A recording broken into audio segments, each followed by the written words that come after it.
नमस्कार मित्रों, आइए आप लोगों का बहुत बहुत स्वागत करता हूं मैं रविरंजन कुमार अपने YouTube चैनल लर्नपुर में। आज हम फिर से एक नए सब्जेक्ट के साथ आप लोगों के सामने उपस्थित हुआ हूं, जिसका नाम है मिथिला पेंटिंग या मधुबनी पेंटिंग। ये भारत में ही नहीं, मिथिला में नहीं, भारत और के अलावे बहुत सारे देशों में यह पेंटिंग काफ़ी चर्चित है और फेमस है। और इससे जुड़े हुए बहुत सारे कलाकारों को राष्ट्रीय स्तर से लेकर के अंतर्राष्ट्रीय स्तर तक सम्मानित किया जा चुका है और बहुत सारे देशों में इस पेंटिंग को रखा गया है। तो आइए इनसे जुड़ी हुई बहुत सारी चीज़ों को अभी हम देखने का प्रयास करेंगे और देखेंगे कि इस वीडियो के अंत तक आप इससे जुड़ी हुई बहुत सारी चीज़ वैसे ही आपको याद हो जाएगी या आपको जानकारी मिल जाएगी। तो इसके अंतर्गत अभी देखेंगे कि इस चित्रकला की उत्पत्ति कहाँ से हुई, इसका विषय वस्तु क्या है, इसमें किस तरह के रंगों का प्रयोग किया जाता है और ये किस अवसर पे पेंटिंग बनाए जाते हैं। तो आइए एक एक करके देखते हैं। आपसे रिक्वेस्ट है कि वीडियो के अंत तक बने रहिएगा। तो सबसे पहले देखते हैं कि मूल इसका बेस कहाँ है। तो इसका बेस मिथिला के राजा सीताराम विवाह के अवसर पर अपने प्रजा से कहा था कि समस्त राज्यों को चित्र से सजा दो या सजा देने के लिए। तो सीताराम की जब विवाह की तैयारी हो रही थी तो मिथिला के राजा ने अपने प्रजा से आदेश दिए कि पूरे राज्य को पेंटिंग से सजा दो, कहीं भी खाली नहीं दिखना चाहिए।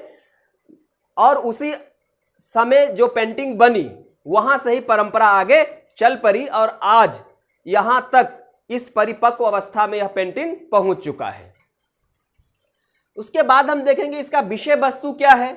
तो इसका जो सब्जेक्ट है धार्मिक रूपांकन, मतलब बहुत सारे देवी देवताओं के चित्रों को रूपांकन करते हैं, जैसे कृष्ण, राधा, राम, सीता, दुर्गा, शिव, लक्ष्मी आदि के रूपों का रूपांकन या इन सारी देवी देवताओं से ये चित्र प्रेरित होता है, ये पेंटिंग प्रेरित होते हैं।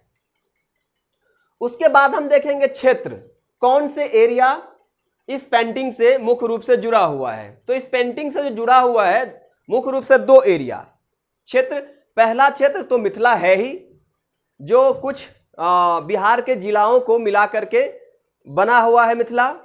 उसके बाद हम देखेंगे कि नेपाल के जो तराई वाला क्षेत्र है, नेपाल के तराई वाला क्षेत्र का मतलब मधेसी, जहां पर इंडिया और नेपाल दोनों का मिक्स कल्चर आपको देखने को मिल जाएंगे, वहां भी यह पेंटिंग काफी मशहूर है। उसके बाद हम देखते हैं कि इस चित्र को बनाने के लिए किन किन चीजों का प्रयोग किया जाता है। तो मुख्य रूप से इसमें प्राकृतिक रंगों का प्रयोग किया जाता है। इसमें केमिकल जो बनावटी कलर है मैन मेड, उसका उपयोग नहीं किया जाता। जैसे हरे रंग के लिए जो सीम के पत्ते होते हैं या पेड़ पौधे के पत्तों से रंग निकाला जाता है। काले रंगों के लिए कालिख या काजल का प्रयोग किया जाता है। चिपकाने के लिए आपको चावल के लई का प्रयोग किया जाता है और जो ब्राउन कलर को दिखाने के लिए गाय के गोबर का प्रयोग किया जाता है। तो ये सारे कुछ सामग्री है। इसके अलावा भी बहुत सारी सामग्रियों का प्रयोग किया जाता है जो मैंने आपको यहां बता दिया है। उसके बाद इसमें देखते हैं हम कि इस पेंटिंग को बनाने के लिए मुख्य रूप से महिला ही भाग लेती है और इस पेंटिंग से जुड़े हुए बहुत सारे महिलाओं के बारे में सुने होंगे। और इवन कि 1970 में राष्ट्रपति के द्वारा जो बिहार का मिथिला का एक गांव है जितवारपुर, वहां के महिलाओं को सम्मानित भी किया जा चुका है राष्ट्रपति के द्वारा। तब से यह पेंटिंग और भी लोगों के बीच में चर्चित होने लगा। आज इनमें देखते हैं परिवर्तन क्या हुआ कि आज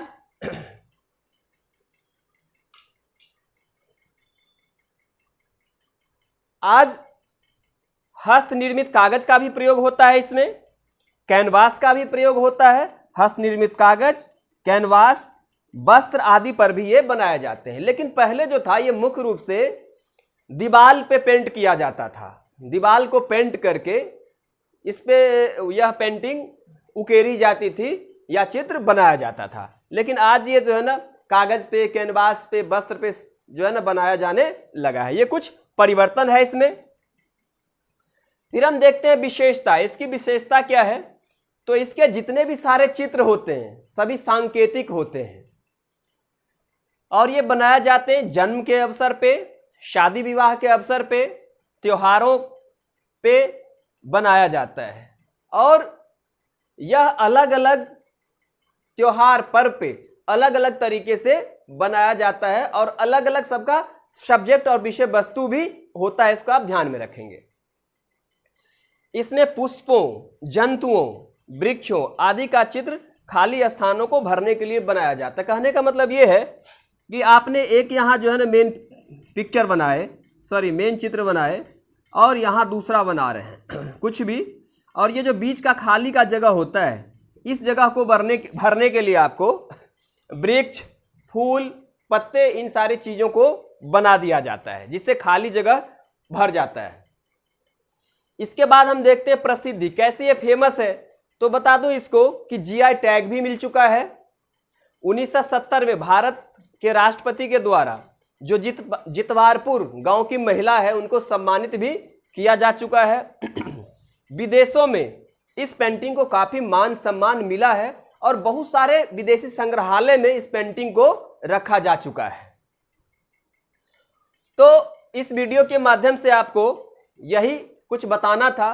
मुझे लग रहा है कि बीपीएससी या यूपीएससी में यहाँ से क्वेश्चन पूछ लिया जाता है और यदि आपको ये जो 5-6 पॉइंट मैंने बताया है, ये पॉइंट आपको याद है, तो बिना आप देरी किए एक अच्छा आंसर लिख सकते हैं। तो मुझे उम्मीद है कि आपको ये वीडियो पसंद आया होगा। तो चलिए वीडियो को समाप्त करते हैं। यदि आपको यह वीडियो पसंद आया तो प्लीज़ इसे लाइक, सब्सक्राइब और शेयर करना नहीं भूलिएगा। चलिए तब तक के लिए नमस्कार।